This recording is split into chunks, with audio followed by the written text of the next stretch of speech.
Alors, mon cher Joan Yangting, comment vas-tu? Ça va super et toi Nicolas? Mais très bien, nous sommes donc en direct pour une nouvelle interview de ce podcast et où on va parler de choses très intéressantes ensemble, notamment la notion de vendre son temps, de passer beaucoup de temps et puis finalement de s'épuiser et aussi d'être en mode automatique et d'avoir son compte bancaire qui augmente tout seul. Et Oui. je crois que tu as pas mal de choses à nous dire sur ce sujet, puis on va parler d'autres choses. Donc, avant toute chose, peux-tu te présenter à nous? Oui, donc moi c'est Johan Yangting, ça fait maintenant plus de 10 ans que je suis entrepreneur. J'ai commencé en vendant mon temps justement en tant que Ouais. consultant marketing. J'étais encore étudiant quand je le faisais, voilà, je savais pas quoi vendre, je voulais devenir entrepreneur. Je me suis dit: «Bah, le premier truc que je peux, vendre, c'est mon cerveau» et j'ai vendu mon cerveau en vendant de la prestation en web marketing, pendant que j'étais étudiant parce que j'étais un peu aussi un geek où je testais pas mal de choses. J'avais ouvert un blog à l'époque où je Ouais. partageais ce que j'apprenais, ce que j'expérimentais en web marketing et de fil en aiguille, après ça, ben, j'ai commencé à rentrer dans le monde, on va dire, des infopreneurs et j'ai vu que justement, on pouvait, aussi vendre son savoir, son cerveau sans vendre son temps. Donc ce qui a été une belle opportunité, donc j'ai commencé à créer des formations, notamment, les premières qui ont été sur la négociation, sur l'influence, sur la créativité et celle qui m'a fait le plus décoller sur l'efficacité et la gestion du temps Mmh. et j'ai beaucoup bâti mon branding sur ça, sur comment être efficace, s'organiser puisque l'entrepreneur, ben, on sait que nos 2 focus sont le temps et l'argent et puisqu'on va en parler justement d'automatisation de temps et d'argent, de travail, ben, l'efficacité a été ma spécialité depuis, très longtemps et c'est aussi devenu l'une de mes principales, spécialités et axes d'approche et aujourd'hui, ben, je suis toujours consultant marketing mais pour des on va dire des personnes qui ont envie de décoller, automatiser et affiner ce que j'appelle le flow de vente. Mmh. J'aime pas dire, tunnel de vente, j'aime dire flow de vente. On en En parlera fait, peut-être après. tu es un high level consultant for C'est high ça level f et customers. j'aime bien le concept de flow puisque c'est beaucoup lié à Pas mal. l'efficacité, l'alignement et cetera et également, j'ai aussi pas mal de produits en ligne sur l'efficacité, Mmh. sur, la vente et surtout Game Entrepreneur qui est un programme, d'ailleurs en ce moment que je lance en ce moment pour la nouvelle session de l'année et qui est vraiment axé sur l'accompagnement d'entrepreneurs, pour mettre en place toute la stratégie et pour qu'ils puissent décoller et s'épanouir dans leur business. Donc voilà un peu ce que je fais. Merci. Et tu sais quoi? D'ailleurs, les plus futés qui écoutent ce podcast pourront trouver, s'ils sont malins, le lien en description. Tout à fait et en plus, vous aurez une super série de vidéos qui claquent bien et qui, vous fera voyager et D'accord. comprendre, qu'est-ce qu'on peut avoir avec cette automatisation. Ouais, complètement.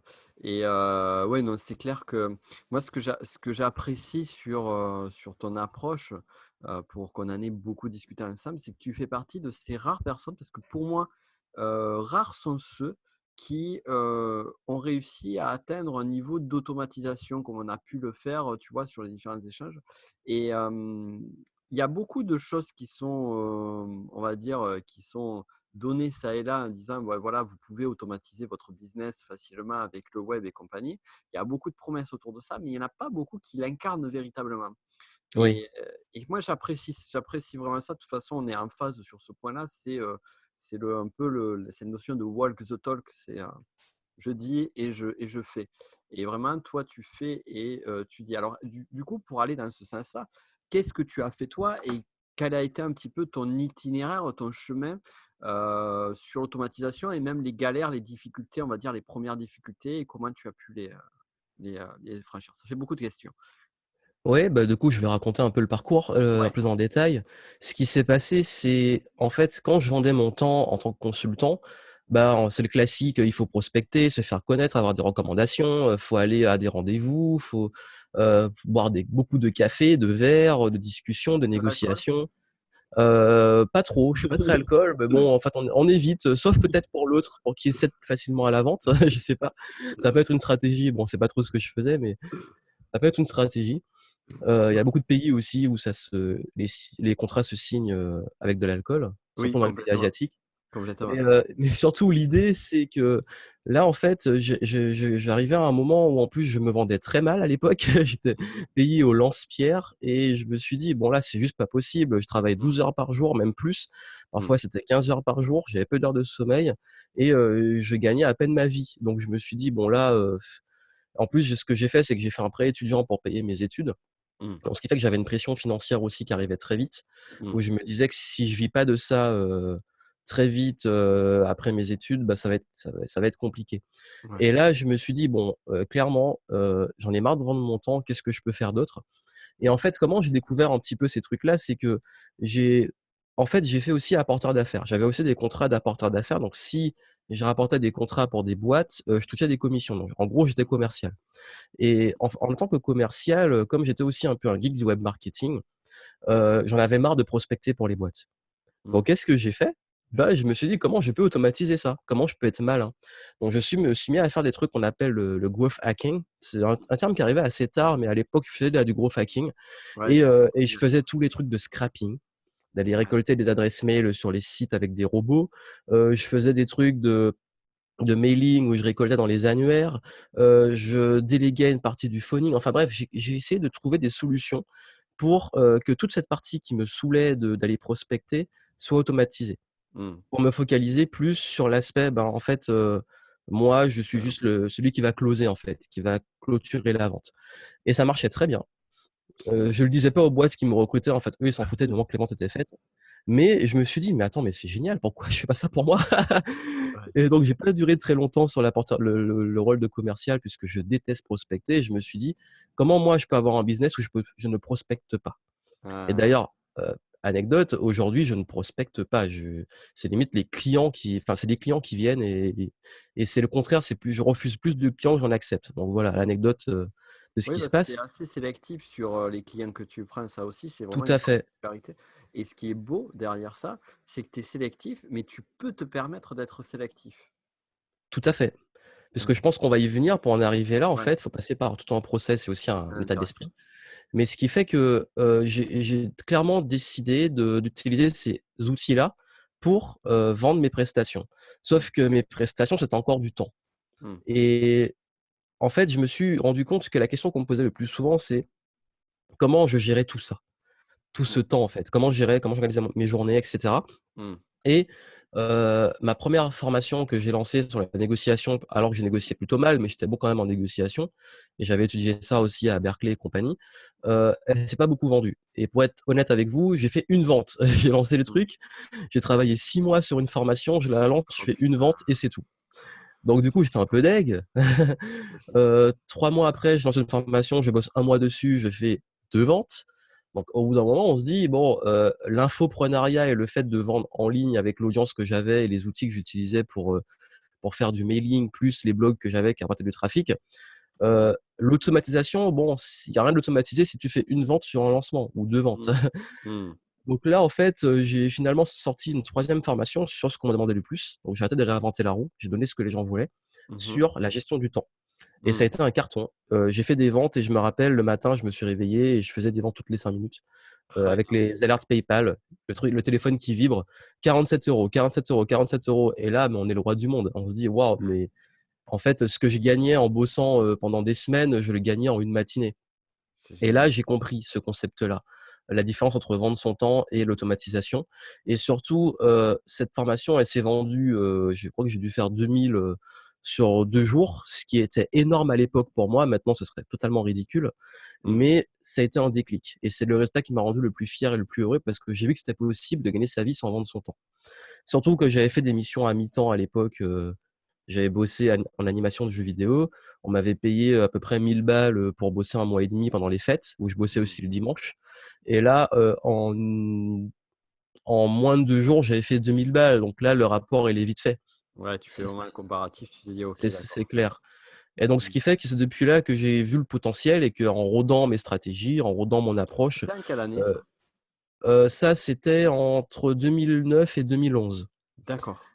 C'est-à-dire qu'entre 2009 et 2011, c'est là où je tâtonnais, que j'ai commencé à vendre et cetera et Mmh. vraiment, je dirais qu'en 2012, j'ai vraiment vécu de mon activité. J'ai commencé à avoir, on va dire que, je commençais à me payer un salaire entre 2000 et 3000 et j'étais plutôt bien, j'étais tranquille parce que j'avais très peu de frais. Je Mmh. faisais pas de pub, rien et ça rentrait direct dans la poche. C'est ça qui est intéressant aussi sur nos métiers, c'est que quand on est sur une stratégie qui est, on va dire plus organique, ce qui est quelque chose que tu Ouais, as beaucoup fait toi aussi, c'est, que finalement les frais sont assez faibles tous les frais. clairement.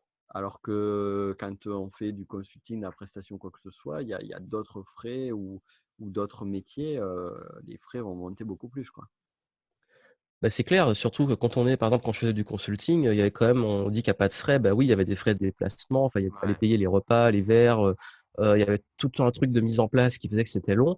Alors que là, c'est, instantané. C'est que les gens, ils viennent, ils vont sur une page de vente, on génère des leads, ils sont inscrits, ils reçoivent une séquence, soit ils achètent tout de suite, soit ils achètent dans les semaines qui suivent, mais tout est automatique, en fait et du ouais, coup, il y a des frais de web, par exemple, si on compte le matériel pour faire le contenu, les vidéos et cetera, mais c'est rien comparé à ce qu'on génère. Le rapport, il est il est juste, enfin, même encore à ce jour, les frais que j'ai, bon, j'investis beaucoup aussi à côté autour, ouais, mais les frais de fonctionnement de ma boîte, ils sont ridicules, ouais, je pense que si je les cumulais, ils seraient entre 1 500, 2 000, mais c'est ridicule comparé à ce que je génère à côté.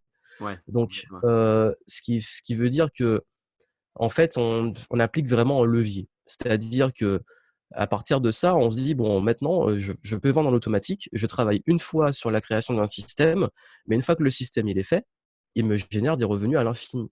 Donc ce qui fait Complètement. qu'on est beaucoup plus, serein et aussi beaucoup plus dans l'optimisation de son temps. Mmh. Et ce qui fait qu'aussi, ben, on peut aussi être prédictif. Les fameux tunnels de vente, comme on les appelle, ben, on sait, bah, par exemple, à force d'avoir des chiffres, on sait combien nous coûte l'acquisition, combien nous rapporte, chacun de ses prospects et clients, Mmh. et du coup, bah, on peut, gérer au mieux son budget. Parce que l'avantage de l'automatisation aussi, c'est qu'on est dans un marketing prédictif et non pas dans les erreurs que j'ai fait pendant très longtemps, qui étaient de faire plein de trucs, une vidéo par-ci, une vidéo par-là, un webinar par-ci, un webinar par-là, du phoning, du mailing et cetera et puis on se dit: «Bah, si je fais des ventes, tant mieux» et on sait pas d'où elles viennent. Mmh. Donc de réussir aussi à traquer parce que l'avantage de l'automatisation, c'est qu'on peut traquer tout ce qui se passe. Donc on sait d'où viennent les clients, on sait, combien ils nous rapportent et on sait comment on peut optimiser toute la Génial, machine. Donc on crée vraiment une machine, en fait. génial.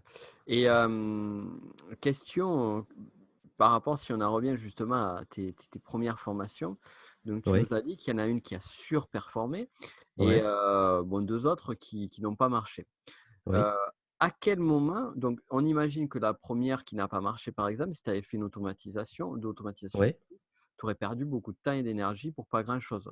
oui, Alors que celle qui surperforme, tu l'automatises, bam, c'est jackpot. c'est Heu, ça. à quel moment tu fais cette automatisation? À quel moment tu passes du test jusqu'à l'automatisation? Est-ce que tu as des process? Est-ce que tu as des bonnes pratiques de ton côté? Oui et tu fais bien de poser la question parce que je crois que tu connais aussi la réponse et qu'elle est importante pour tout le monde. C'est Ouais. parce que, comme tu l'as dit, la grosse erreur que j'ai eue, c'est de bosser 6 mois dans ma grotte, comme beaucoup le font, avec toutes les excuses du Mmh. monde. Je travaille sur mon site, je travaille sur mon logo, je suis perfectionniste, il faut que tout soit parfait, que ma formation Mmh. soit parfaite. Bref, toutes ces excuses qui repoussent et finalement on lance le truc, il se vend pas. Ouais. Pourquoi? Parce qu'en fait, on a oublié les fondamentaux du marketing. Les fondamentaux, c'est quoi? C'est qu'on ne peut automatiser que ce qui se vend et ce qui fonctionne. Mmh. Donc vous allez pas automatiser un truc bancal. On va pas se dire il y en a beaucoup qui veulent automatiser du jour au lendemain parce qu'ils pensent que ça va être magique. En fait, on peut automatiser ce qui fonctionne. Donc il faut d'abord faire un premier test pour Mmh. voir si l'offre, elle accroche. Alors il y a plein de façons de tester, mais pour moi la plus simple, surtout quand on a déjà une audience ou quand on crée une audience, on peut en créer très vite, c'est de voir s'il y a un intérêt. Mmh. Donc ça peut être des intermédiaires, ça peut être un webinar, ça peut être, un atelier, ça peut être un atelier en ligne ou hors ligne pour ceux qui font pas forcément du web. D'ailleurs, en parenthèse, quand on dit automatisation, on pense forcément internet et pas forcément d'ailleurs. Et il y a ceux qui on peut faire aussi simplement un entretien de coaching au téléphone. Donc là, ça demande plus de temps, c'est moins automatisable au début. Mais en fait, et c'est ça le grand paradoxe, c'est qu'avant d'automatiser, il faut faire des choses pardon, qui sont non scalables. Mmh. Et c'est ce qu'on appelle le fameux «do things that don't scale». Faites des choses qu'on ne peut pas scaler au Mmh. début parce qu'avant d'automatiser, il faut, oui, vendre son temps, on est obligé. Il faut interagir avec sa communauté, savoir ce qui l'intéresse, bien les connaître, bien rôder le message, bien rôder l'offre, vendre l'offre, la tester, voir les retours, voir Mmh. si le tunnel qu'on a mis en place, le webinar, le script, il fonctionne bien. Et seulement si ça c'est bon, là on se dit super, mon truc il est rodé, les gens ils sont intéressés, mes conversions sont satisfaisantes, j'automatise. Mmh. Mais on ne peut pas automatiser si le truc il est pas rodé parce que sinon, bah, en fait, on peut pas automatiser une machine qui est cassée. Bah, Ouais, c'est complètement. pas possible. Ouais, c'est Donc les voilà, mon process, c'est vraiment de mmh. tester l'offre de façon, on va dire, plus organique, plus, vendre son temps, plus, non scalable et c'est seulement après qu'on Que scale. tu autonomises. Moi, c'est une des Tout à grosses fait. erreurs que j'ai faites justement, c'est de penser en fait, création et automatisation d'emblée de jeu, quoi et Oui, c'est ça, oui. c'est Ouais, mais parfois on tombe dans le piège. Même aujourd'hui, parfois je me dis: «Bon, tu sais, on prend trop la confiance. Ouais, je suis bon, le truc, je l'automatise direct, ça va cartonner» et puis tu te prends des baffes, tu te dis: «Bah non, en ça. fait, brûle pas les étapes. Allez, on reprend à zéro. Bon, OK, Alors, allez». tu sais que moi j'ai une technique aujourd'hui, je ne sais pas si tu utilises, un truc de futur feignant en fait, j'appelle ça. C'est-à-dire que quand je fais quelque chose, tu vois, par exemple, je fais un mail organique à ma liste, Oui, je lance un nouveau produit. Je lance un nouveau produit, donc je vais envoyer, on va dire 4 mails. Les 4 mails je vais l'envoyer à ma liste pour tester vraiment si ça vend ou si ça ne va pas, si le produit vend ou ne vend pas. Et oui, une fois que j'ai rédigé le mail, en fait, je copie-colle le code pour le mettre dans un template automatisable. oui, Et donc, je fais tout le temps ça. Et après, en fait, si ça marche, ben, tant mieux. Si ça marche pas, je les supprime, hein. Et, oui. et comme ça, j'ai déjà, tu vois, j'ai déjà fait un peu de travail d'automatisation qui finalement m'a pris pas grand-chose. Tu vois, ça fait juste un copier-coller qui m'a pris 2 minutes de plus dans mon temps, quoi. Mais ça, c'est très important ce que tu fais, je le fais aussi, c'est-à-dire qu'on a toujours une vision long terme. Ouais. Mmh. Je me dis pas comment je J'aime pas peux ça. en fait, c'est une grosse erreur aussi qu'on a beaucoup, enfin, qu'ont beaucoup d'entrepreneurs, c'est fonctionner dans l'urgence. Se dire, «Il faut que je fasse une campagne, c'est fait et on fait plein d'efforts et après on doit créer encore plein d'efforts, plus plein Ouais. d'efforts» et chaque mois, on se retrouve à se dire: «Qu'est-ce que je dois faire maintenant pour gagner ma vie?» alors que la bonne approche est comme celle que tu as dit, c'est de se dire: «Bon, Mmh. j'ai envie de long terme, de revenus prédictifs, donc je teste des choses sur le court terme, certes, mais tout ce que je teste, je vois les résultats et je mesure Mmh. et c'est ça qui est important. C'est que je suppose que quand tu dis que le truc il est bon et qu'il a marché, parce que tu as mesuré les Oui, retours. complètement, Donc complètement. voilà, donc je mesure Et ce que je fais ouais, et le truc qui a bien marché en organique, ouais. ah ben, s'il a bien marché en organique, c'est qu'on balance la sauce, on l'automatise Et pour nos et moi mes auditeurs, meilleurs contenus, je les mets en séquence et je les réutilise. Mes meilleures accroches, mes meilleures vidéos, c'est mmh, obligé, oui. mmh. Et pour nos auditeurs, juste un truc simple, c'est en fait, vous avez pas besoin de vous prendre la tête, hein. C'est pas Il y a pas besoin d'avoir fait, bac+5, en mathématiques, appliquées, et compagnie. C'est juste savoir est-ce que ça marche ou est-ce que marche pas. Vous Tout à vous fixez fait. un objectif et dire: «Bon, ben, voilà, avec ce produit-là, j'ai fait tant de chiffre d'affaires, ça a mieux marché que le précédent, ça a moins bien marché qu'un autre, mais c'est pas mal, donc je l'automatise». Ou alors non, c'est un gros flop, on le voit de suite, on voit de suite les résultats, il y a pas Oui, besoin voilà, de c'est-à-dire que les déjà je sais que les gens n'aiment pas les maths, ouais, sauf qu'on leur dit qu'ils vont gagner plus d'argent. Mais, 1, les maths, les mesures, en marketing ne sont vraiment pas compliquées. ouais, Si vous c'est avez faire une multiplication et une division, vous avez tout et au pire, vous faites un tableur Excel avec, vous faites ça une fois et vous avez tout. Il fait le calcul pour vous. Mmh et la plupart des outils en plus qu'on a maintenant, Learnybox, ClickFunnels, les trucs de mailing, ils vous les calculent tout seuls. donne des infos, ouais, complètement. Voilà, donc de ce côté-là, franchement, il y a pas à se prendre la tête et puis comme tu l'as dit, ça se voit tout de suite. Il y a un truc, enfin, c'est le rapport entre effort et résultat. Quel effort vous avez mis, quel résultat vous avez. Si le truc, il vous demande beaucoup d'efforts, il est pénible, et les résultats, ils sont pas énormes, bon, bah, c'est évident que ça marche pas. S'il y a beaucoup d'efforts, c'est pénible, il y a des bons résultats, ben, comment limiter les efforts? Mmh, S'il y a peu d'efforts, plein de résultats, tant mieux. S'il y a peu d'efforts, pas de résultats, ben, peut-être mettre plus d'efforts, je sais pas, enfin, ça paraît cohérent comme dans tout dans la vie, il faut jauger, tester et puis, voilà et puis après on sait ce qui marche et puis c'est surtout en fait l'idée de ce qui fonctionne, capitaliser dessus au lieu de vous dire: «Bon ça fonctionne et je passe à autre chose». mmh, Parce qu'on c'est une erreur qu'on fait tous, hein, je pense qu'on est des passionnés, on est des complètement, créatifs, on a toujours envie de créer des nouveaux trucs, c'est ça. alors qu'il serait plus intéressant d'automatiser ce qui marche pour pouvoir quand on crée des nouveaux trucs, au moins avoir, bah, les fruits du travail qu'on a fait avant et l'idée, bah, comme tu as bien fait de le dire, c'est que chaque fois qu'on fait une action, en réalité, on plante une graine. Ouais, Donc si l'arbre il grandit qu'il est voilà, fruité et qu'il a des bons fruits, ben, autant en profiter. Si on a planté une graine, elle pousse pas et tout, ben, tant pis. Mais en tout cas, toujours penser long terme est-ce que là, je plante un arbre dont je vais récolter les fruits le reste de ma vie? Et si c'est le cas, ben, tant mieux. Mmh.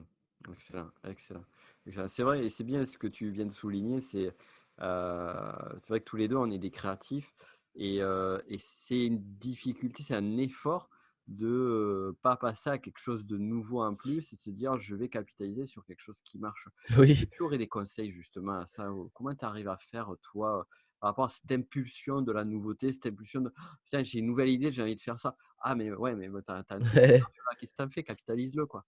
Qu'est-ce que tu me Oui, ça, c'est un piège, je l'ai fait pendant très Qu'est-ce que longtemps, hein, tu me donnerais comme cette erreur. conseil? C'est plutôt ça la question. Ben, tu sais qu'on est tous les 2 parce qu'on se connaît depuis longtemps avec Ouais, Nico et on sait tous les 2, on se connaît et on sait tout ce qu'on a fait, en fait. Et on a fait plein de trucs c'est ça, différents. On n'arrive pas à rester dans une case. Bah, en fait, c'est bien. j'ai mis du temps à le comprendre et beaucoup de ceux d'ailleurs qui me disent: «J'ai plein d'idées, j'ai plein de projets, j'ai plein d'envies, qu'est-ce que je fais?» Ouais, Ben, tu en fais un. Tu en fais un, tu le fais à fond, voilà. Il ouais, faut faire enfin, faut prendre une décision, c'est important et c'est dur, hein. Même moi, je suis le 1er à avoir du mal à le faire, mais parfois en fait, quand vous avez compris à quel point quand on fait plein de trucs, il y a pas de résultat et que quand on en fait un, c'est ça. bah, c'est le truc qui décolle. Bah, quand vous l'avez compris une fois, bah, vous vous dites: «Bah, je le fais» et Ouais, d'ailleurs, ben, quand beaucoup me disent: «Mais comment je fais pour savoir que c'est le bon?» Ben, tu sais pas. Tu en choisis un et tu vois ce qui se et tu passe. vois? Tu le sauras parce qu'en fait, la seule façon de savoir si c'est une bonne idée, c'est de le tester. Ouais, Fais le truc qui te fait le plus kiffer tout de suite. Voilà, tu as vraiment un truc qui te fait vraiment kiffer, tu le fais, par contre, fais-le à fond et si pendant que tu le fais, tu as des supers idées qui arrivent pour après, un truc très simple, un carnet de notes ou Evernote ou un logiciel, je m'en fous. Tu notes ton idée, tu mets tout ce qui te vient, mais tu le gardes pour mmh, après. Moi, j'ai une boîte à idées, elle est super pleine et elle est très, très pleine et il y ouais, a plein d'idées que j'ai pas encore fait. Et il ouais, y a un truc qui est magique, c'est que parfois, quand on revient dessus et quand je regarde cette liste d'idées que j'ai là, je me dis: «Mais en fait, c'était une idée de merde, heureusement que je l'ai pas lancée». Parce mmh, qu'en fait, on évolue aussi et puis on se dit: «Bon, finalement, c'est peut-être ça paraissait cool sur le début et puis là, bah, non, en fait».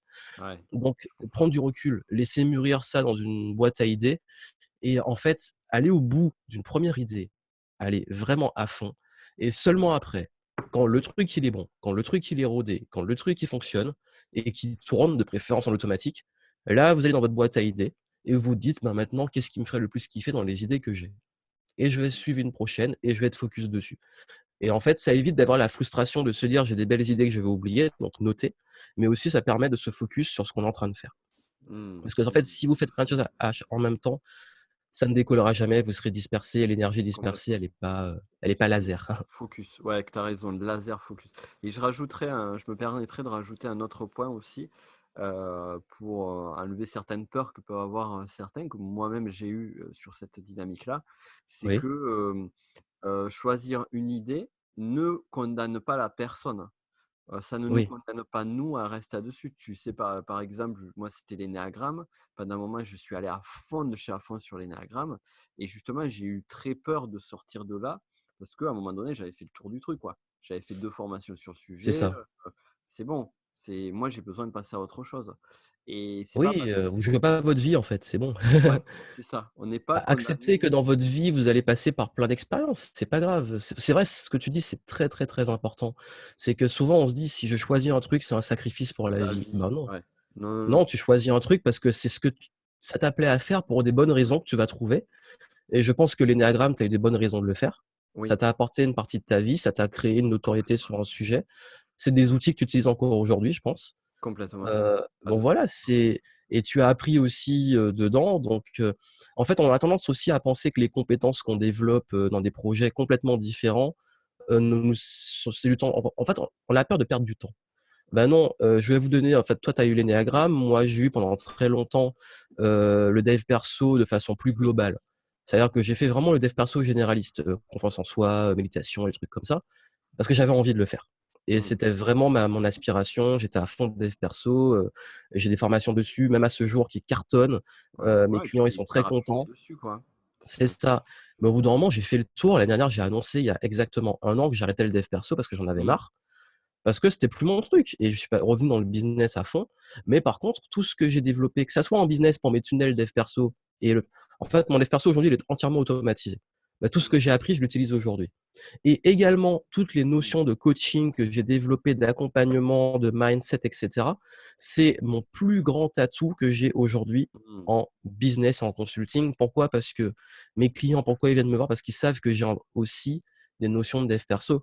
Et du coup, ils se Mmh. disent: «Bah, en fait, avec Joël, on n'aura pas que de Très la bien. stratégie, il va travailler le mindset et les blocages».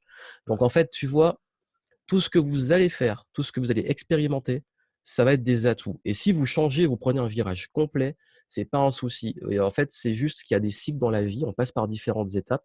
Et si vous avez un truc qui vous fait vraiment kiffer, envie en ce moment, il y a une bonne raison, et c'est que vous devez l'expérimenter. Et peu importe le résultat, Mmh. d'ailleurs, c'est un truc très important, c'est lâcher prise sur le résultat, ça on le dit jamais assez, Mmh. c'est le process. C'est tout ce que vous, c'est en fait le fameux chemin avant la destination. Donc, en fait, c'est que vous avez ce chemin-là qui doit se faire à un moment de votre vie et il y a des bonnes raisons. Et ce chemin-là va construire un truc encore plus grand au fur et à mesure. Et ça en revient même au marketing où on passe par plein d'expérimentations, plein de tests, parce que c'est ce chemin-là qui nous permet de savoir vraiment quelle va être notre cible, notre message, notre offre et nos futures cibles, futurs messages, futures offres. On se rôde Mmh. comme ça. Et toute entreprise dans son cycle de vie, peut changer de positionnement, de gamme. On voit ça avec plein de marques, hein, qui passent du luxe à du plus grand public ou l'inverse, Oui, c'est un vrai. truc très abordable à du luxe ou alors un positionnement, très, casual qui passe un peu plus classe ou à l'inverse, classe qui passe un peu plus sport.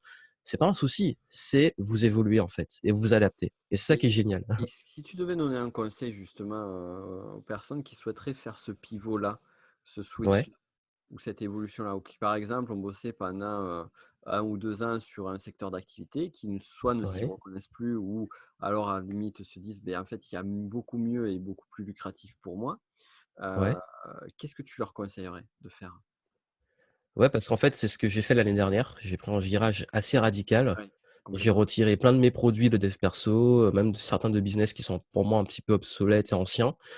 Et ce qui s'est passé, en fait, c'est que ça demande du courage. Je sais que c'est dur Mmh. parce qu'on se dit: «Bon, on parlait d'un truc qui fonctionne, qu'il faut capitaliser». Mais ouais, Mmh. ça fonctionne, mais à quel prix?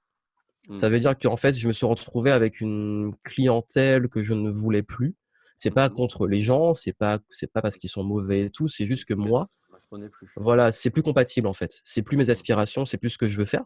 Donc je garde la gratitude des clients que j'ai eus, de ce que j'ai construit jusque-là sur ces offres-là, mais je me dis maintenant de quoi j'ai envie, bah, j'ai envie, de travailler avec d'autres personnes, de faire d'autres choses. Donc avoir le courage de se dire déjà c'est la première étape, avoir le courage de dire non à un ancien soi et un ancien peut-être environnement, une ancienne clientèle.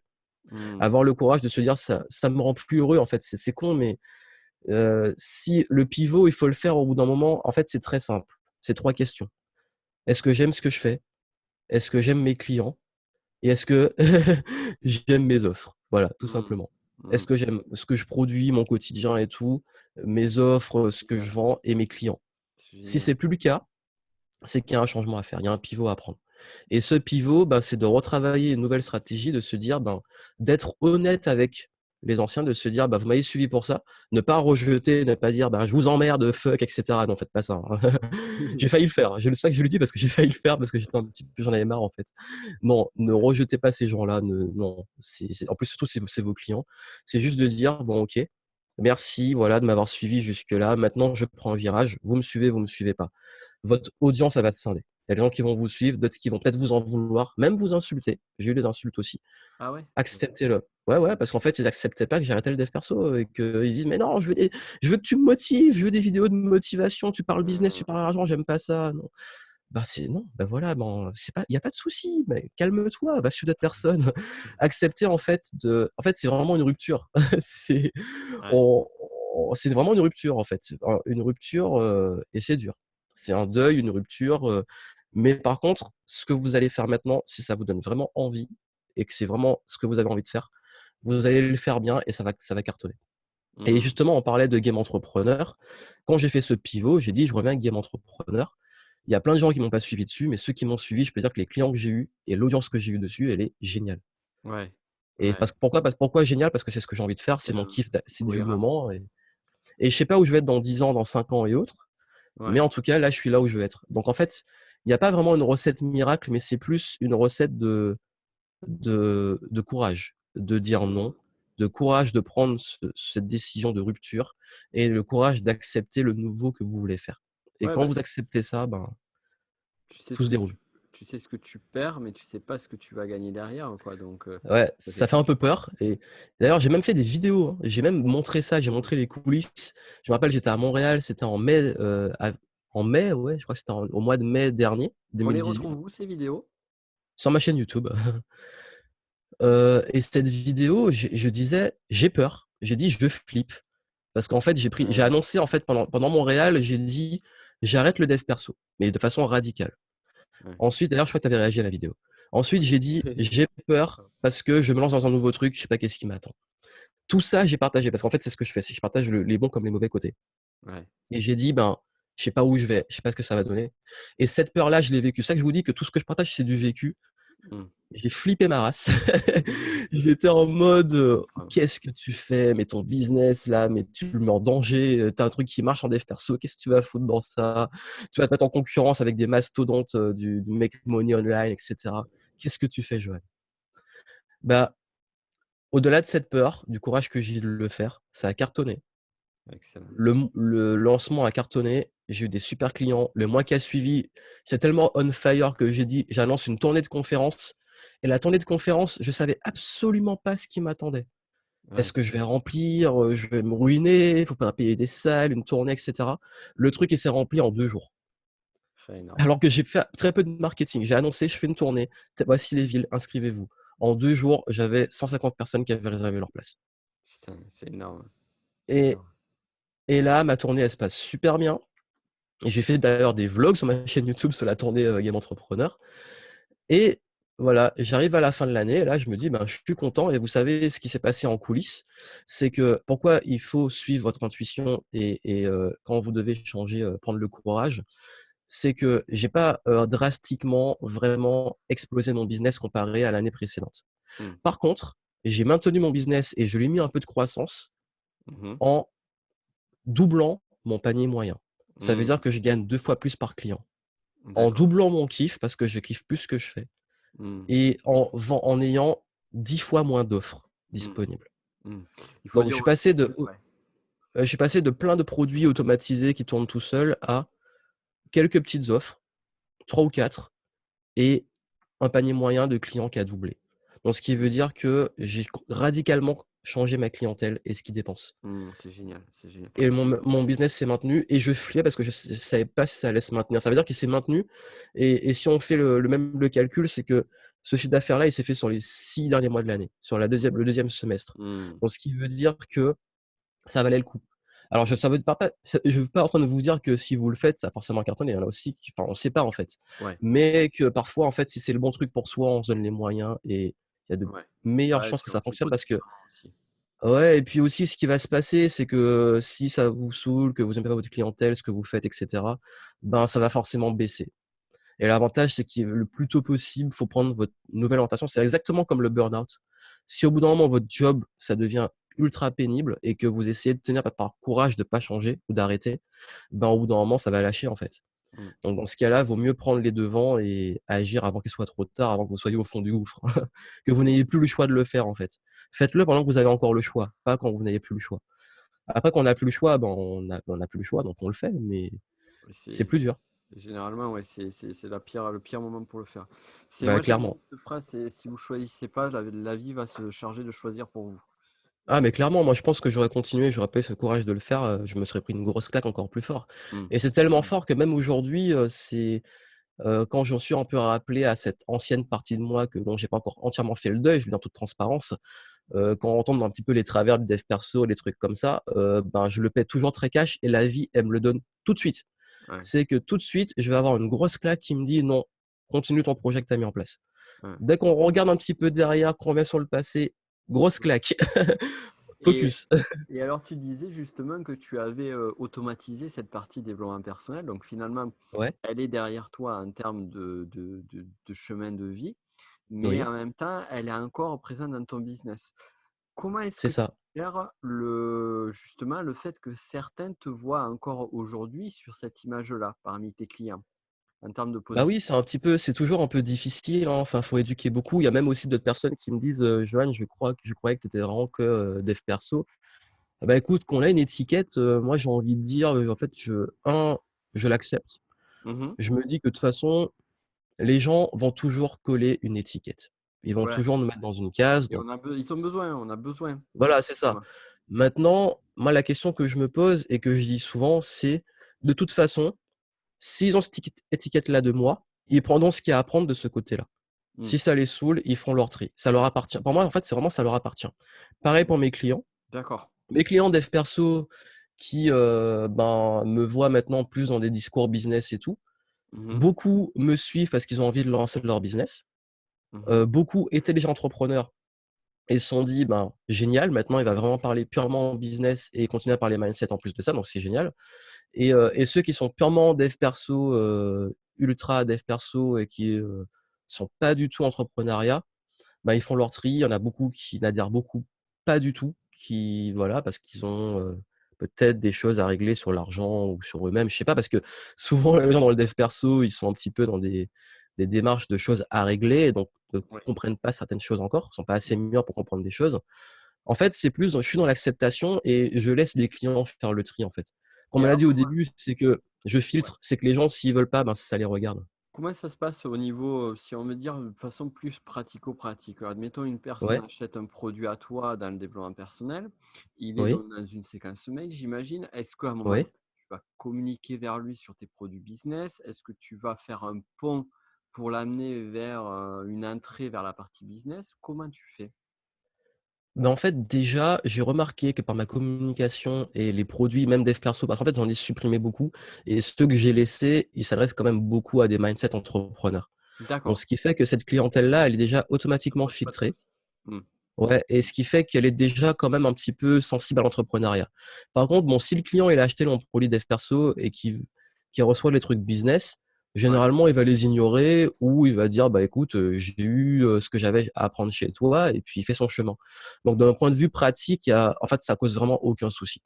Mmh. D'accord. C'est vraiment des cas très isolés de gens qui parfois peuvent péter un câble parce que je parle d'argent, mais bon, ça c'est Ouais, ça c'est plus la on relation connaît de la ses personne profils. à l'argent, c'est autre chose. C'est ça, mais clairement, j'ai aucun souci D'accord. sur ça et au contraire, ils sont très contents parce qu'ils se disent: «Bah, écoute, grâce à toi». Parce qu'en fait, c'est ce qui se passe beaucoup dans les gens qui me suivent dans le dev perso, même depuis longtemps, c'est qu'ils me disent, souvent: «Grâce à toi, j'ai pris la décision de changer de métier Ah ou de me super. lancer». En fait, ils ont pris une décision radicale concernant leur carrière. Donc Mmh. quand je vais parler business ou carrière ou argent, ils vont adhérer dans le sens où même s'ils lancent pas leur boîte, ils vont quand même avoir des petits trucs qui leur parlent. Donc Mmh. de ce côté-là, il y a aucun souci. Il y a un très bel exemple comme ça que j'ai découvert il y a quelques jours sur Instagram. C'est un ami, infopreneur qui, est dans le milieu de la des relations amoureuses et Oui, je vois de qui tu parles. je pense et Avec qui tu as fait un podcast récemment, je pense? voilà exactement, qui a fait je ne dirai pas le nom et donc Ouais, c'était très intéressant parce qu'en fait, donc il a des personnes qui le suivent pour la partie relations amoureuses et qui ont commencé à le suivre en tant qu'identité donc de qui il est oui, et il a fait récemment un live sur Instagram avec moi et oui, une des personnes de son audience, que je salue s'il nous écoute, a commencé à suivre et à me découvrir ouais, par lui.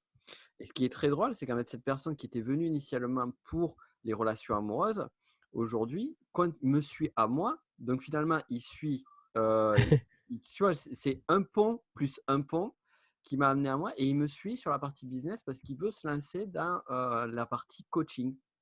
ouais, Et c'est super drôle de voir que finalement, en fait, et là, finalement, c'est le sujet même, c'est que nous, on peut avoir les difficultés de se sentir bloqué sur des boîtes, mais on peut aussi très bien penser que nos clients, on va les bloquer dans des boîtes, alors que tout à eux fait, aussi ont cette liberté de voguer et d'aller d'un truc à l'autre, quoi. tout Donc à voilà, fait, oui. c'était la petite anecdote. Non, mais c'est très intéressant puisque, enfin, je pense qu'on l'a tous passé par là. On a eu plusieurs identités, parfois Mmh, beaucoup, beaucoup. On a eu des étiquettes, des boîtes, des cases et cetera et puis, ben, même, parfois, j'ai aussi beaucoup de clients qui s'identifient à mon parcours. Ils se disent: «Bah, écoute, mmh. Moi aussi, pendant une période, j'étais suivi pour ça. En fait, je pense qu'il faut, et surtout, c'est un truc qu'il faut faire très attention parce que on a toujours envie de plaire et c'est normal, c'est Oui, humain. Et qu'on a toujours tendance à vouloir faire ce que les gens nous disent de faire. Et surtout quand on a une audience qui nous suit et qu'on commence à avoir une notoriété, les gens nous donnent un petit peu des ordres sur comment vivre notre vie, quoi dire, quel contenu ouais. faire. Et il faut rester très fort sur le fait que, Mmh. parce que moi, je reçois encore plein de questions. Comment se motiver? Comment ceci, cela? Sur le truc dev perso très grand public, auquel j'ai plus envie de répondre parce que je suis saoulé. Mmh. Et du coup, ben, j'y réponds plus, en fait. Alors que je pourrais être tenté de me dire que si je fais une vidéo sur ça, ben, elle va faire 10 fois plus de vues que mes vidéos business. Ouais, Mais que c'est plus ce que j'ai envie de faire. Donc ouais. d'accepter aussi que, on n'est pas en fait, de faire ce qu'on a envie, de répondre à en fait, d'être au clair sur qui on a envie de servir maintenant et qu'est-ce qu'on a envie de faire maintenant. Mmh. Ça, Mmh. c'est très important pour pas tomber dans le piège de retourner dans les travers de ce qu'on est dans une ancienne boîte où des gens voudraient nous mettre. Parce qu'il y a plein de gens, moi, qui voudraient me mettre dans une boîte, Mmh mh. mais voilà, parce qu'en fait, c'est un petit jeu, que je pense que enfin, peut-être on passe par là, sur lequel on peut être très influençable. Parce Mmh. qu'on a envie aussi de faire plaisir à notre audience et Ouais. que c'est Bah, on fait ça aussi pour ça. le regard de l'autre, l'impact de l'autre et C'est ça, ouais. ouais et ce qui est très drôle, c'est que ceux qui se vantent publiquement: «Oh mais moi je m'en fous de toute façon du regard des autres». Justement, rien que le fait de s'en vanter publiquement, c'est que tu as envie qu'on te voie comme quelqu'un qui s'en fout. Alors que finalement, eh bien, Bah, c'est ça. justement tu es Du dessus en moment train que tu en parles, c'est t'en fous pas, en fait. ouais Non, mais il y a et aucune je connais aucune personne au monde ouais, qui s'en foute réellement, ouais, c'est pas ça existe exactement, pas. ouais. Complètement et ouais, ouais et donc ouais, c'est intéressant parce que c'est un vrai défi pour l'entrepreneur. Un vrai défi Tout pour à fait, l'entrepreneur. Surtout pour nous qui sommes basés sur des business qui sont liés à, nos images, notre identité. oui, tout à fait. Donc voilà pourquoi il faut aussi, si Ouais. on parle purement dev perso, être au clair sur, sa propre identité, d'être bien ancré dans ce qu'on incarne et dans qui on a envie de servir et ça encore une fois, c'est du focus. C'est-à-dire que quand on a parlé du pivot que j'ai pris, c'est que maintenant je suis au clair sur mon positionnement, et que je Quel est ton sais positionnement clairement, à qui je m'adresse aujourd'hui? et Si je te posais la comment? question, de but en blanc, Oui? c'est quoi ton positionnement aujourd'hui? Mon positionnement très clair, c'est en tout cas vraiment, dans le branding que je veux incarner, c'est que j'aide des entrepreneurs qui sont déjà en activité, qui ont déjà un Mmh. business, à automatiser, s'épanouir et booster leur business avec une façon qui leur correspond, qui C'est soit alignée avec eux, mmh, avec leurs valeurs. c'est super clair. Mmh. Et ça veut dire que clairement, je m'adresse principalement à des gens qui sont déjà en activité. Mmh. Mais ça n'empêche pas que je me suis quand même pas entièrement fermé parce que j'ai aussi beaucoup de gens qui me suivent, qui veulent se lancer et ça, c'est un peu, on va dire, une mission que j'ai. C'est que je veux que à la limite, si des gens doivent se lancer, qu'ils suivent le bon process. Ouais, Qu'ils se lancent pas avec des, make money, facilement, vous allez devenir riche, vous allez, ça va changer votre vie et puis qu'on leur donne du bullshit. ouais, Parce que j'en connais trop, en fait, qui se sont lancés dans plein de formations, qui ouais, n'avancent pas. ouais. Et ça, en fait, c'est un peu un acte militant Mmh. pour moi, même dans mon activité, que de proposer une entrée aussi aux gens qui veulent se lancer, Mmh. avec ma méthode. Donc encore une fois, ils apprennent pas parce que j'ai une approche qui est très basée sur les fondamentaux et la sortie de zone de confort qui vend moins du rêve. Mais en tout cas, je sais que ceux qui la suivent, ils ont des résultats. Pourquoi? Parce que justement, je suis passé par là et que je veux qu'ils aillent vers des compétences, qu'ils Ouais et développent puis des vraies compétences d'entrepreneuriat, en fait, de marketing. tu filtres aussi tes clients déjà rien que par cette posture-là, Tout quoi. à fait, ouais. Mmh. C'est-à-dire que moi, en fait, c'est que en fait, le filtre, il est très clair, c'est sur qu'est-ce qui vous motive à entreprendre. Mmh. C'est-à-dire que quelqu'un qui a déjà entrepris, qui a déjà une activité, je sais qu'il a le mindset et il sait généralement ce qu'il veut. Par contre, celui qui se lance, parfois, on est un peu perdu et moi, mon fil, c'est juste pourquoi tu te lances? Mmh. Est-ce que c'est parce que tu as vraiment envie de devenir entrepreneur? Tu as C'est ce que vraiment j'ai envie de vu avec liberté? Ouais. Ou alors si c'est parce que je ne sais pas trop quoi faire de ma life, oui, ou alors, je me lance parce qu'on m'a dit que c'était cool et que ça va sauver ma vie. Si c'est aussi en lancé par échappatoire, ouais, c'est ça, c'est ce que je voyais. genre en mode, ça va être Il y a fa enfin, il y a de la lumière, je suis rentré. ouais, c'est ça. Les mauvaises motivations pour moi, c'est ou alors purement argent, mais argent Ouais. en mode, en fait, souvent je pose la question, il y en a qui demandent, comment trouver une idée de business. Je déteste cette question, mais je la déteste. En fait, franchement, ça me saoule. Ne me pose pas cette question, ça me saoule. Pourquoi? Parce que je pars du principe que si on a envie de devenir entrepreneur, on n'a pas un problème de trouver une idée de business, on en a 10 000. Comme on l'a dit Ouais, tout à l'heure, on a plein d'idées. ouais, Et je demande souvent ça. Soit tu n'es pas prêt, et quand tu seras prêt, tu auras l'idée, ou tu auras les idées, ou alors, sois honnête. Est-ce que tu cherches une idée de business, ou est-ce que tu cherches une idée de gagner de l'argent, pour gagner de l'argent? Parce que souvent, c'est les la gens même qui cherchent chose. ça, ils vont faire infopreneur, ils vont abandonner. Dropshipping, ils vont abandonner. MLM, ils vont abandonner. Ils vont lancer un truc, je sais pas, dans les crypto-monnaies, l'investissement en bourse, ils vont abandonner. Ils vont revenir infopreneurs parce qu'ils ont vu que par rapport à tous leurs échecs, ils vont peut-être vouloir devenir coach de vie pour partager leurs échecs. Bref, on les connaît, ils vont faire le tour de toutes les idées de business qu'on leur vend et ils Ouais. vont jamais percer dans aucune. Pourquoi? Parce qu'ils cherchent juste le résultat et pas le process. Mmh. Donc moi, ces gens-là, j'en veux pas. Je le dis clairement, je les filtre. Pourquoi? Parce que c'est pas parce qu'ils sont mauvais ou quoi, c'est parce qu'ils sont pas prêts, ils ont pas encore trouvé leur mission et c'est pas mon rôle de les faire trouver leur mission. Enfin, j'ai plus Mmh. envie d'avoir ce rôle. D'accord. C'est en tout cas dans mon positionnement actuel. Je l'ai fait pendant un moment, j'ai des formations si vous voulez dessus, bon voilà, ça marche très bien, mais pour moi, c'est pas prêt pour, ce sur quoi je mets mon focus maintenant. Mmh. Voilà, s'il D'accord, fallait je comprends. résumer. Je comprends mieux. Ouais, très intéressant. Très, très intéressant. Pour finir, je vais te poser une question que j'aime bien poser, qui je trouve va amener des pistes intéressantes. C'est, on parle souvent sur le web, notamment dans notre milieu, des réussites, etc. J'ai fait ça, j'ai fait ça, j'ai fait ça. Moi, ce qui Ouais. m'intéresse, c'est les échecs. Pourquoi? Oui, Parce que les échecs, tu partages à 200% mon état d'esprit là-dessus. Les échecs, on se prend des grosses baffes, mais ces oui. baffes-là, elles sont super enrichissantes. Donc, pourrais-tu nous donner un de tes plus gros échecs et ce qu'il t'a appris?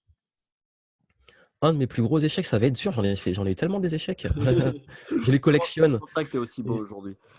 ouais, j'ai même développé la stratégie de l'échec. C'est donc, Euh, c'est à force d'échouer, on finit par comprendre, c'est comme ça que je Comme fonctionne. quoi, Je teste plein de trucs, ça foire, ça foire, ça foire et après je trouve le bon chemin. c'est ça. Heu, le plus gros échec que j'ai eu, je Ou un des pense, plus, qui t'a fait le plus mal, quoi. celui qui m'a fait le plus mal, je vais le donner, c'était à l'époque où je testais des produits. C'était juste après mon produit qui a cartonné, qui a fait, plein de ventes. Heu c'est un plus gros échec et c'est là où j'ai vraiment, je l'ai gardé entre les dents. Il m'a appris aussi beaucoup de choses sur le marketing bullshit et à quel point en fait, et c'est un effet qui se passe. Tu parles de partager les réussites parce qu'en fait, il y en a tellement qui partagent toujours leurs réussites que les gens, ils commencent à se considérer comme des merdes. Hmm, Parce qu'ils sont pas millionnaires, parce qu'ils sont pas comme c'est ça ça. et ça crée l'effet inverse où les gens se frustrent. C'est un peu l'effet Instagram, tu vois que les gens ont une vie super et toi c'est pour ça que je partage les deux facettes, les bons côtés comme les mauvais côtés en toute Hmm, transparence. Et un des mauvais côtés qui s'est passé, c'est que, on m'a monté la tête en me disant que si tu fais un lancement, tu vas cartonner, je m'étais déjà vu, que j'allais faire, 100 000 € sur mon premier lancement, que j'allais être, le roi du monde, que j'allais être riche. Donc, j'ai lancé en fait une plus grosse formation. J'ai bossé en fait, j'avais combiné plusieurs petits produits que j'avais fait, j'en ai fait un package. J'ai fait un lancement, j'ai vraiment respecté toutes les règles de l'art, de la product launch formula de Jeff Walker. J'ai eu quelques partenaires, j'ai mis beaucoup d'énergie, j'ai tourné les vidéos comme il fallait, j'ai tout fait. Et je me voyais, mais franchement, j'étais persuadé que j'allais générer des dizaines de milliers d'euros, même plus de 100 000 sur ce premier lancement. J'étais content. Je voyais tous les gens autour qui faisaient des lancements, qui cartonnaient, qui disaient voici comment j'ai fait 250 000, un demi-million en une semaine. C'était l'époque des super lancements. C'était vraiment le truc à la mode. Et moi, je fais mon lancement, je suis trop content et tout. Et pétard mouillé. Gros foirage. Je crois que j'avais dû faire un truc comme 10 ventes. Même pas, enfin, je sais plus, une dizaine de ventes. En plus, il y a les demandes de remboursement, c'était une catastrophe. C'était un échec total. Je me suis planté. J'avais investi beaucoup, j'avais engagé 5 partenaires. L'échec, à la limite, ça aurait été un échec en interne juste pour moi, mais avec des partenaires, c'est horrible. Ouais. Je me suis vautré, mais vraiment vautré. Hmm. Et là, je me suis dit: «Bande d'enfoirés, en fait». Mais c'était ma faute, c'est ma responsabilité, mais si je dis ça, c'est parce que je l'ai rejeté aussi beaucoup sur les autres, alors c'était Ouais, ma faute, hein, c'est ma pleine ouais, ça. responsabilité. Mais ce que j'ai appris de cet échec, c'est que, en fait, ça sert à rien de suivre les modes et qu'une stratégie marketing, si elle marche pour d'autres, veut pas dire qu'elle va fonctionner pour nous. Ouais.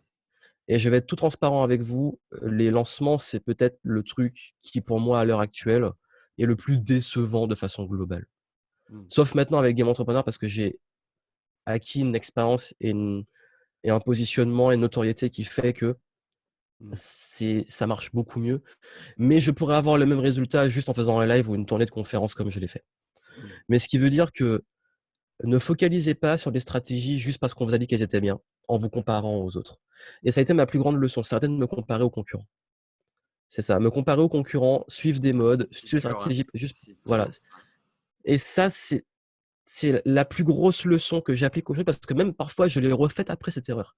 Je me Mmh. suis comparé aux autres, parfois je me suis frustré en me non mais le truc qui est ouf, c'est qu'on peut arriver à gagner entre 10-30 000 € par mois, même plus, et voir des gars qui se la pètent tellement qu'on se dit: «Mais putain, mais je suis une merde à côté d'eux». Oui, complètement, Alors que complètement. finalement, en fait, tu es complètement déconnecté de la réalité quand tu vois, ch quand en fait, c'est très simple. Il y a eu une période, qui était difficile pour moi comparé à mon entourage personnel et l'entourage business. Mais quand je parlais à mes amis de ce que je gagnais, j'étais un extraterrestre et c'était Mmh. stratosphérique.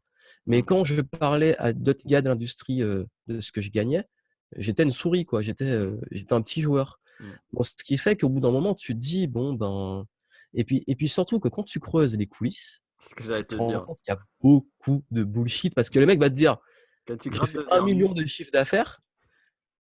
Soit c'est un gros bullshit parce qu'il a fait 1 000 000 sur 5 ans, donc en réalité, il a fait 200 000 chaque année, ou alors il a fait 1 000 000 de chiffre d'affaires et il a investi 1 000 000 en pub. Bon, j'extrapole, mais en fait, c'est que mais c'est bien que tu le précises, c'est super ouais, bien. non, mais en fait, c'est qu'en fait, on tombe très vite dans le piège et c'est la leçon que j'ai apprise, hein, je donne des exemples, mais c'est exactement ça. C'est qu'on tombe dans le piège de se comparer au discours marketing des autres. Mmh. On Mmh. tombe dans le piège de se en fait, on compare notre réalité des coulisses et de la réalité de la dureté de l'entrepreneuriat à au compte Instagram de l'autre. En fait, c'est exactement ça. Mmh. Mmh. Au Ouais, au truc, tout c'est ce qui ça. est génial, parce qu'on montre Et toujours ce qui est génial. et tu grattes le vernis, mais des fois, il y a la belle rouille derrière, quoi. Et Ah non, mais j'en connais qui tu as l'impression que tout cartonne pour eux, qui font des conférences partout et puis, derrière en coulisses, ils me demandent carrément des coachings mmh, parce qu'ils en peuvent plus et qu'ils gagnent rien et qu'ils veulent automatiser leur truc parce qu'ils en ont marre de faire des conférences. Alors ouais, qu'en réalité, ils te disent: «Je kiffe faire ça». Donc voilà, n'allez pas chercher de qui je parle, c'était juste une réalité, je vise personne, mais même si ça existe, hein, parce que c'est des ouais, cas que j'ai eus. Et j'ai beaucoup de respect pour eux parce que justement, c'est ça, mais en fait, c'est juste qu'ils font pas exprès, c'est juste qu'ils sont contents, ils ont fait une conférence, ils le partagent et tout, il y a pas de souci avec ça, c'est pas calculé, mais mmh. c'est juste que faites attention parce que forcément les gens vont partager leur On a réussite toujours un biais, ouais, ouais. tout le temps, mais il y a un c'est juste une petite facette, alors que derrière, on sait pas ce qui se passe. Mmh. Donc ne vous comparez pas au discours marketing et ne vous dites pas parce que ça a l'air de marcher pour l'autre, que le super lancement ça a l'air génial que moi je dois le faire. En Parce que résumé, beaucoup se disent pensez qu'il y a un filtre Instagram derrière chaque chose. c'est ça, il y a un gros filtre Instagram, mais tellement ils se disent: «Mais ah, mais lui, il a l'air sa vie a l'air géniale et en plus comme il fait de la vidéo, bah, je vais faire de la vidéo aussi». Bah, non. Franchement, la seule chose à laquelle vous devez comparer, c'est vous-même. Ouais. C'est-à-dire qu'on parle on est là depuis longtemps et on voit les échecs. Heu, quand je commence à tomber parce que même encore aujourd'hui, hein, je dis on est humain, Mmh. on tombe dans ce piège. Parfois, je peux me dire: «Je vais viser encore plus haut» et me comparer à ceux qui sont encore plus haut. Alors que ça en fait et généralement ça crée une sorte de on focus sur le résultat et pas le process, on est un petit Mmh. peu frustré parce qu'on n'y est pas encore, alors qu'on oublie en fait tout ce qu'on a déjà fait Mmh. et même quand il y a encore des trous et tout, on se dit: «Mais franchement, ça m'a mis une claque parce qu'en fin de l'année dernière, je me suis rendu compte ce que je gagnais par semaine, ce qu'il me fallait que ce que je gagnais en un an, Mmh. quand j'ai commencé». Donc il y a un moment tu relativises, tu te dis: «Il y a pas C'est de bien ce souci, si vous êtes comparatif-là. lent, c'est pas grave». Il est Si vous bien êtes ce une comparatif-là. c'est ça et Je l'ai fait il y a aussi. pas il y a pas de souci d'être une tortue tant que vous avancez. Ouais. Et moi, j'assume que je suis une tortue. Je le dis en toute transparence, je le dis devant tout le monde. Excellent. J'ai pas eu une réussite éclair. Je suis une tortue et je m'en fous parce que j'en ai vu des lièvres passer qui se sont plantés. Ouais. J'en ai vu des lièvres qui ont arrêté, qui ont eu des succès éclairs en 2 ans et qui Et ont tu eu en as un des paquet échecs qui sont éclairs en derrière 2 ans toi. aussi. Oui, oui, de Et ta puis limite, on s'en fout en fait des ouais, autres. Ce qui compte, c'est vous. c'est vrai, tu as raison. Et Mmh. si vous kiffez le process, que vous aimez ce que vous faites et que voilà, tant que vous êtes heureux dans ce que vous faites, on s'en fout des résultats parce que et c'est ça en fait, c'est que parfois on est frustré parce on veut ce qu'on nous vend ou on veut, des modèles, on veut des résultats parce que les autres les ont. C'est humain, hein, c'est comme le bébé, Mmh. limite un enfant, le ballon, il l'a près de lui, il s'en fout. Tu prends le ballon, il le veut. Bah, Mmh. c'est exactement ça, c'est que vous, quand Mmh. Belle il y a des trucs où vous métaphore. en foutez, mais quand vous voyez que d'autres, ils les ont, genre une super voiture où ils voyagent et cetera, ben on commence à se dire: «Ah, beh, moi je voudrais ça aussi». Mmh. Non, comparez-vous, à votre évolution et en business, c'est la plus grosse leçon que j'ai eue, c'est que ne jamais se comparer au discours marketing des autres et toujours se méfier des promesses un petit peu trop, surjouées et dessus, faites gaffe. Je sais que moi aussi, on pourrait me dire que je suis dedans parce que j'ai aussi un programme comme Game Entrepreneur où j'apprends du marketing à automatiser et cetera. Mais moi, je vais jamais vous dire que vous allez gagner X euros ou jamais vous dire que ça Oui, va c'est être facile. l'intégrité. Tu as une, C'est ça, une intégrité qui fait que tu vas donner le process, tu vas donner le résultat et en même temps, tu sais que ce que tu vas apporter au travers de ton contenu va permettre d'atteindre ce résultat-là si la c'est ça. personne se Et de toute présente. façon, j'arrive pas à m'en foutre de mes clients. J'arrive pas à me dire: «J'ai plein de clients et je m'en fous s'ils aient des résultats ou Bah pas». oui, bah Limite, s'il y a un client qui va pas au bout ou qu'un client qui me laisse un retour négatif, moi ça va me travailler, ça va me saouler, oui. ça je vais me remettre en question et tout.